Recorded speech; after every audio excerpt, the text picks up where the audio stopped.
je suis actuellement en couple depuis 2 ans et demi. J'ai déjà été en couple auparavant pendant 2 ans. Et j'ai eu quelques relations de 1 an, quelques mois, etc. J'ai eu pas mal de relations, on peut le dire, avec des garçons. Ensuite, j'habite actuellement avec mon copain, donc on a notre appartement à nous. On loue ensemble l'appartement. Voilà, donc je suis toute seule avec mon copain. J'ai quitté mon foyer, donc j'ai quitté mes parents à l'âge de 18 ans. Et je me suis retrouvée indépendante avec une voiture, un appartement de 20 mètres carrés, étudiant, mais un appartement, à l'âge de 18 ans. Donc j'ai voulu être indépendante très très vite, parce que je suis comme ça, et j'ai vraiment besoin d'indépendance. Et voilà. Et à part ça, j'ai été toujours quelqu'un de très très stressé. J'avais hâte de finir mes études. J'ai fini mes études l'année dernière. Et j'ai fini mes études par un master. Ça a été très très très long et très stressant. Mais je suis fière d'avoir réussi. Voilà. Maintenant que tu sais tout ça, c'est parti. En tout cas, il y aura 2 parties à cette vidéo, ça c'est sûr. Donc à chaque fois, je ne dirai pas les pseudos. Je vais afficher le commentaire ici, mais j'écrirai pas le pseudo afin que ça reste quand même un minimum anonyme. Alors on a un garçon qui nous dit: Hey Altéane, je voulais savoir comment trouver la motivation pour se mettre au boulot et éviter de procrastiner. Ouais, ça c'est vrai que c'est un sacré problème des fois quand on veut se mettre à travailler et qu'on n'a pas de motivation et pourtant on doit travailler. Et souvent on remet à demain, la plupart du temps, ouais. Alors moi ce que je te donnerais comme conseil et ce que j'applique pour moi, c'est qu'il faut que tu t'écoutes. C'est-à-dire qu'il ne faut pas que tu te mettes à travailler non-stop parce qu'il va y avoir un moment où tu vas en avoir marre et tu vas perdre la motivation. Il faut que tu travailles quand tu en as envie. Sachant que oui, il faut que tu te forces un petit peu, mais je veux dire, il ne faut pas que tu te forces trop non plus. Par exemple, tu travailles 2 heures et après tu fais une pause. Les pauses sont très importantes car si tu en fais un peu trop, tu vas perdre en motivation parce que tu en auras un peu marre, forcément. Il faut, de toute façon dans une journée, il faut que tu fasses de tout. Si tu fais que travailler, tu n'y arriveras pas. Il faut que tu travailles, que tu joues, que tu aies du temps pour toi. Donc voilà. Si tu procrastines, c'est que tu as mal organisé ton temps. C'est que tu t'es donné trop de choses à faire dans une journée et du coup tu es obligé de remettre à demain parce que tu n'as pas assez de motivation. C'est-à-dire que tu as trop fait aujourd'hui. Donc il faut que tu fasses les choses à ton rythme. Alors, deuxième personne, je sais pas s'il s'agit d'une fille ou d'un garçon.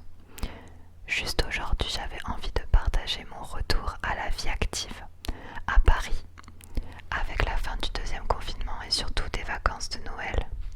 Je me disais que vraiment les gens sont très tendus en ce moment et je n'ai pas envie que ça m'atteigne trop.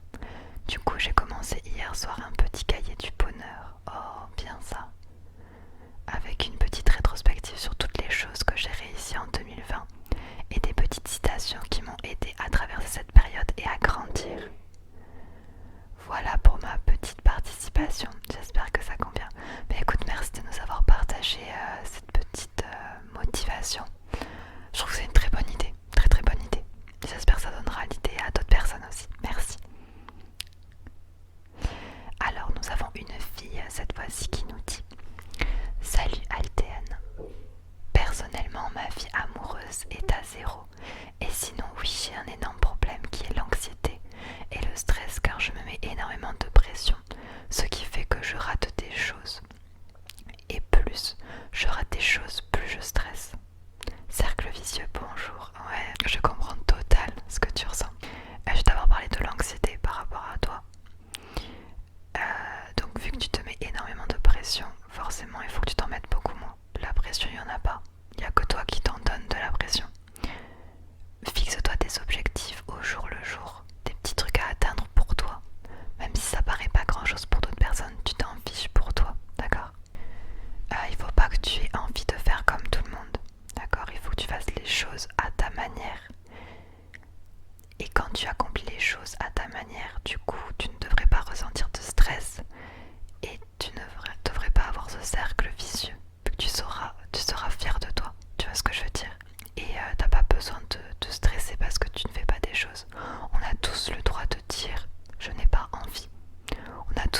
dire j'ai pas envie de faire telle chose, je n'ai pas envie de t'accompagner, je n'ai pas envie d'aller avec telle personne faire telle chose. Si tu te le sens pas, si t'en as pas envie, t'y vas pas. Ne te force pas. Après tu vas te dire ouais mais du coup mes amis, si je vais pas les voir quand ils me demandent ça, ce sera plus mes amis ou quoi que ce soit. Franchement non, si ce sont tes vrais amis, ils te comprendront et ils seront là pour toi. Et de toute façon t'inquiète pas, tu auras l'envie un jour ou l'autre de faire ces activités que tu n'as pas faites avant.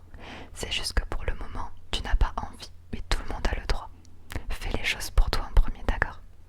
Une autre personne qui nous dit, on se moque de moi à l'école et ça me rabaisse. On m'insulte souvent et c'est depuis que je suis en CE2. Et j'ai l'impression que tout le monde est pareil puisque je change de classe et donc je change de camarade de classe. Je me dis que ça va mieux aller. Mais ça continue, je suis au collège et ça continue. J'en ai parlé au principal et il m'a fait changer de classe. Merci d'avoir lu mon commentaire. Ce que je peux te dire, c'est que tu as l'air d'être quelqu'un de très très courageux et tu peux être fier de toi pour ça. Malheureusement, le harcèlement scolaire, c'est quelque chose qui arrive très souvent et très fréquemment. Ce que je peux te dire, et que j'en suis sûre, c'est qu'au collège, c'est pas simple, et avant non plus. Mais à partir du lycée, ce sera beaucoup mieux, dans le sens où les gens sont plus matures, les gens jugent moins, parce qu'on n'est pas là pour ça. Et les gens sont beaucoup plus ouverts d'esprit. C'est voilà, la période du collège, c'est très très difficile, ça a été difficile pour beaucoup d'entre nous. Ce que je peux te conseiller, c'est de continuer à faire ce que tu as fait, c'est déjà très bien, t'en parles autour de toi apparemment. Continue à en parler à tes parents, à l'école, aux adultes, etc. C'est très bien déjà ce que tu fais de toi-même, c'est vraiment génial. Ne prends pas à cœur tout ce qu'on te dit, vraiment. C'est une période où les gens sont beaucoup dans la jalousie et dans la comparaison entre eux. Et les reproches qu'ils font aux gens ne veulent strictement rien dire. Parce que tu verras qu'en grandissant, on te dira l'inverse. Donc, en tout cas, reste fort, ne sois pas touché par ça. Concentre-toi sur tes études, sur tes amis qui sont là pour toi. Et montre que tu as confiance en toi. Et ils te laisseront tranquille. Ce qu'ils attendent, eux, c'est une réaction de ta part. Mais fais ta vie. Mais continue surtout à en parler autour de toi. Courage à toi, vraiment. Ensuite, je vais prendre... moi, j'ai une anecdote. J'ai séché les cours pour aller au cinéma. Puis je me suis dépêchée. Donc j'ai couru car il pleuvait et le bus du lycée allait partir. J'ai couru à un moment dans l'herbe, je suis tombée, je me suis pété le bras. Oh, genre j'ai eu mal quoi, ok. Et mon pantalon était plein de boue. PS, séchez jamais les cours. Tu m'étonnes. Ah ouais, malheureusement, je crois que tu as eu un petit peu le karma contre toi là pour le coup quand tu es rentrée au lycée après ton cinéma. C'est très drôle, c'est très drôle, mais belle morale finalement. Merci pour ton commentaire. Alors, c'est un garçon qui nous raconte son histoire. J'ai un problème depuis 2 ans. J'ai rencontré une fille géniale, mais vraiment, c'est mon double. On s'entend hyper bien, on a exactement les mêmes goûts. Alors déjà, ça commence super bien. Ça a l'air génial, ok. Donc les mêmes goûts, les mêmes délires, les mêmes passions. J'ai jamais autant rigolé qu'avec elle. Très rapidement, on est devenus meilleurs amis. On se raconte tout sur notre vie sans gêne. On est tout le temps là pour l'autre.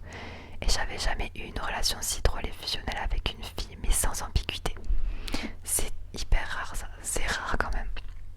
Vraiment. Franchement, je suis jalouse. On est jaloux. Bien sûr, elle est en couple depuis que je l'ai rencontrée.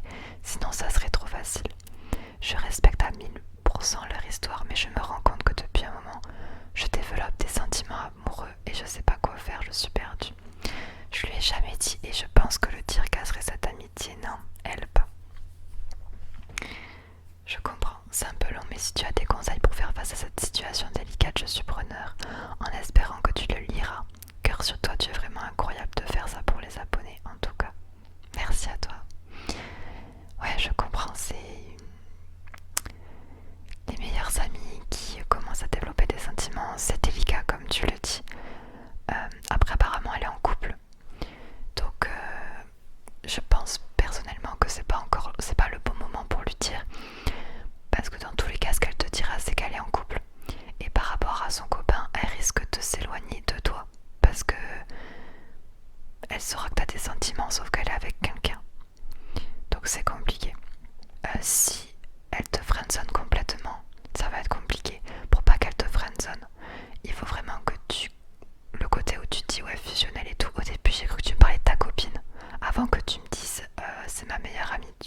coup, se faire des potes puis perdre contact résume plutôt bien ma vie.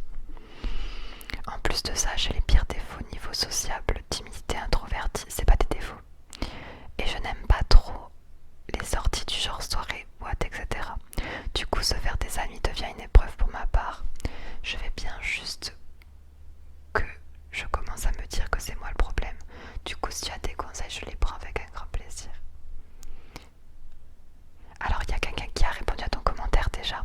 Je trouve ça intéressant de lire aussi son conseil. Le conseil de Poulex Rex qui dit: être célibataire n'est pas un problème, c'est la société qui oppresse les gens pour que l'on soit en couple. Oui, c'est vrai déjà, c'est un bon point déjà. Si les autres sont en couple, tant mieux pour eux. Si tu veux être en couple, ne te dis pas que c'est toi le problème. Peut-être que tu peux faire un petit travail sur toi-même, mais ce n'est pas obligatoire. Si tu te dis que tu n'aimes pas les sorties, donc personne ne voudra de toi, c'est faux. Plein de personnes n'aiment pas les sorties. Il ne faut pas dire que tu as des défauts, dis-toi juste que tu n'es pas comme les autres, tu es unique, souviens-toi-en. J'adore, merci beaucoup pour cette réponse. Vous êtes vraiment hyper solidaires et tout entre vous, ça fait vraiment plaisir. Mais c'est ce que j'allais dire à peu près, oui. Je pense que tu ressens le besoin de trouver quelqu'un pour être en couple. Tu aimerais bien trouver l'amour et ça se comprend. Tu aimerais bien pouvoir toi aussi vivre une relation. Alors le problème ne vient pas de toi. Il faut juste que tu trouves une personne comme toi. Tu te dis je n'ai pas en soirée et en boîte. C'est pas un bon point non plus d'aller en boîte. Parce que souvent dans le genre de soirée, tu vas rencontrer des gens qui ont l'habitude d'y aller. Et ce seront donc des gens qui ne te correspondent pas. Reste toi-même, reste qui tu es, c'est le plus important. Dis-toi qu'il y a plein de personnes célibataires qui n'aiment pas sortir, qui n'aiment pas faire des soirées, alcool, bar, boîte. Tu n'es pas la seule, le seul, loin de là, clairement. Et ça n'empêche pas de rencontrer. Remets-toi un peu à l'époque, imagine au Moyen-Âge. Ils faisaient pas forcément plein de soirées et pourtant ils trouvaient tous chaussures à leurs pieds, entre guillemets. Ils trouvaient tous quelqu'un et pourtant il n'y avait pas ce genre de concept où tout le monde se réunit pour se rencontrer, tu vois. Donc il y a plein d'autres façons de rencontrer des gens. Je pense pour toi, tu as l'air d'être une personne hyper intelligente. Je suis sûre que tu as pas mal de passion. Tu devrais faire des activités, des clubs, du sport où tu rencontrerais des gens. Et le mieux, peut-être que tu rencontreras quelqu'un qui est aussi timide, un peu timide comme toi, et vous matcherez parfaitement parce que vous vous comprendrez direct. J'espère que ça t'aidera au maximum. Bonsoir Aldéane et aux gens qui écouteront ce message. Si je passe dans la vidéo, à mon futur moi aussi. Le problème dont j'aimerais avoir la solution, ou du moins ton avis, est assez long à expliquer avec les détails, mais pour résumer, je peux dire que je m'inquiète énormément de l'état santé mental de mon ex. D'accord, avec qui notre relation est assez spéciale, mais qu'on pourrait qualifier d'ambigu actuellement. D'accord, donc c'est ton ex, mais c'est ambigu, ok. Mais à cause du fait qu'elle ne réponde plus à mes inquiétudes, mon côté hypersensible et mon anxiété, avec qui j'entretiens une relation depuis de nombreuses années, je m'inquiète encore plus.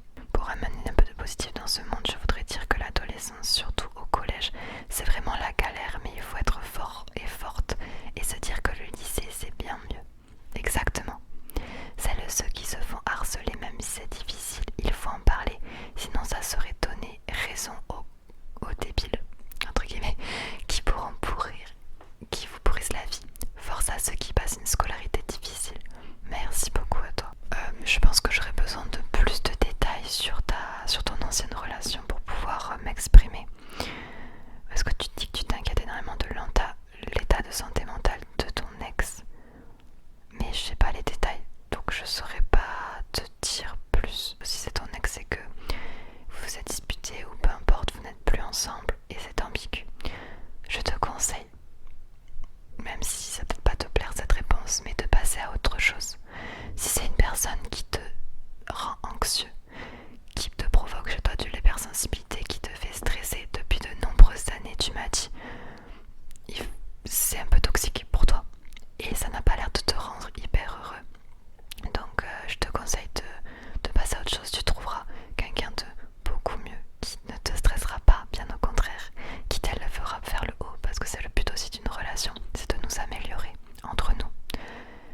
nous, ce serait qu'on ait les meilleures notes pour pouvoir après faire le métier qu'on veut. Donc forcément, ils vont être là pour te pousser à faire de ton mieux et à toujours plus t'améliorer. C'est pour ça que dans certaines éducations, moi aussi j'en fais partie, j'avais l'impression que les notes de mes examens, je les ramenais pour eux. J'avais l'impression de faire mes examens et de travailler pour le plaisir de mes parents, pour que mes parents soient fiers de moi, etc. Et quand j'avais une mauvaise note, je m'en fichais de cette mauvaise note soit pour moi. J'avais peur juste de la réaction de mes parents. Alors qu'il ne faut pas penser comme ça. Et ça a beaucoup changé dans ma vie quand j'ai compris que je faisais les choses pour moi et uniquement pour moi, pour mon avenir et pas pour mes parents. On veut que nos parents soient fiers de nous. Et c'est en faisant ce qu'on souhaite faire et en arrivant par nous-mêmes que nos parents seront le plus fiers de nous après, dans tous les cas. Et dans tous les cas, tes parents seront toujours fiers de toi. Ne t'inquiète pas. Du coup, voilà, t'as trouvé la solution. T'as dit que maintenant que t'étais au lycée, voilà. Après, du coup, t'as tendance à te disputer souvent avec ta maman. Les disputes, malheureusement et heureusement, enfin, c'est normal que t'aies des disputes avec ta maman. On en a tous eu. J'en ai eu beaucoup aussi. Et c'est normal parce elle veut te défendre, en fait, t'es dans une période où tu commences à prendre ton indépendance petit à petit. Et du coup, ta maman a moins d'emprise sur toi et sur les décisions que tu vas faire. Alors quand elle n'est pas d'accord avec un de tes choix, elle va te le dire, ce qui va provoquer une dispute. C'est une transition que tous les deux vous allez faire dans tous les cas. Quand tu seras totalement indépendant, tu ne te disputeras plus avec elle. Et moi, à partir du moment où j'ai pris mon appartement, j'ai plus eu aucune dispute avec mes parents. Parce que quand on se voyait pour se voir et passer du bon temps. Et on n'avait plus le temps de parler de ces petites disputes, tu vois. Donc voilà, dans tous les cas, profite d'être encore chez tes parents pour profiter à fond d'eux. Et t'inquiète pas, c'est normal, c'est une transition. Prends les disputes à la légère, n'en fais pas tout un drame. Ça passera, tu le vivras beaucoup mieux en sachant tout ça. Voilà. Commentaire suivant. J'ai un problème, je stresse et redoute beaucoup trop pour ma première fois car je n'ai jamais vraiment eu de copine. Super vidéo sinon. Ah, la première fois, on stresse tous pour la première fois. On a tous stressé pour la première fois. C'est totalement normal. C'est quelque chose qu'on vit tous. Et pourtant tu verras, c'est magique et ça se passera très bien. Alors que tu stresses, c'est bien. Ça veut dire que pour toi ce n'est pas rien, que c'est une étape dans ta vie et que tu veux bien faire les choses. Alors ne t'inquiète pas, t'as vraiment aucun stress à avoir. Plus tu communiqueras avec ton partenaire et plus tu lui parleras et vous serez en confiance tous les deux, mieux ça ira. Mieux ça ira, t'inquiète pas. Et quand tu sentiras que tu seras prêt, tu le sentiras et t'en douteras pas. Ne te prends pas la tête avec ça. Commentaire suivant, et je pense que ce sera le dernier pour cette vidéo. Et on fera une partie 2. Tu sais que aujourd'hui je me suis dit justement que tu pourrais faire une vidéo lecture de commentaires. Ah ouais. J'ai justement un problème en ce moment même. Je fais un devoir à la va-vite car je n'ai pas eu la motivation pour m'y mettre. J'ai passé 2 journées à procrastiner avec tout le temps ce fameux devoir en tête qui n'arrêtait pas de me stresser. Je comprends. Si ça ne suffit pas, j'ai un autre problème, c'est sûr. Ok, attends, déjà on va répondre à ton premier commentaire, ça marche.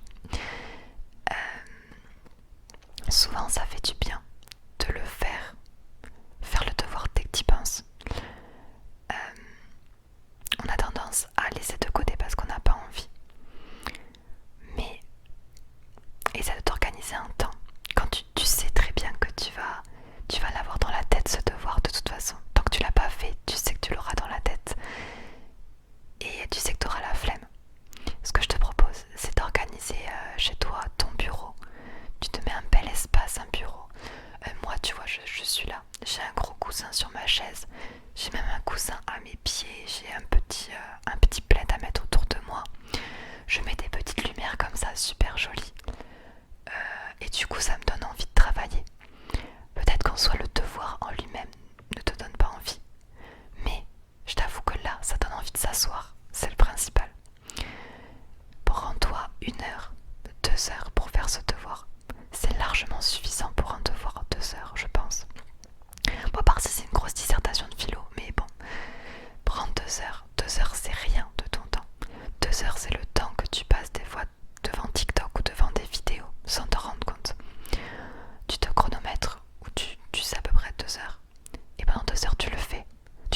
musique avec, tu te écoutes de l'ASMR. Ça marche super bien. Et fais-le avant. Ok, comme ça après dis-toi que t'es tranquille et tu vas être hyper fier de toi d'être tranquille et d'avoir fini ce devoir. Pendant les 3 prochains jours, tu n'auras rien à faire et là tu pourras geeker et faire ce que tu aimes sans culpabiliser et sans te dire j'ai un autre truc à faire et tout dans ta tête, tu vois. Alors, j'ai un autre problème, c'est sur la vie amoureuse. Avant j'avais un profond mépris de moi-même, je me trouvais laid et nulle. C'est toujours un peu le cas mais j'ai fait des progrès, c'est bien. Être en couple est donc quelque chose à quoi je pense de plus en plus souvent. Seulement, je n'arrive pas à me décider sur mon futur en ce qui concerne ma vie sentimentale.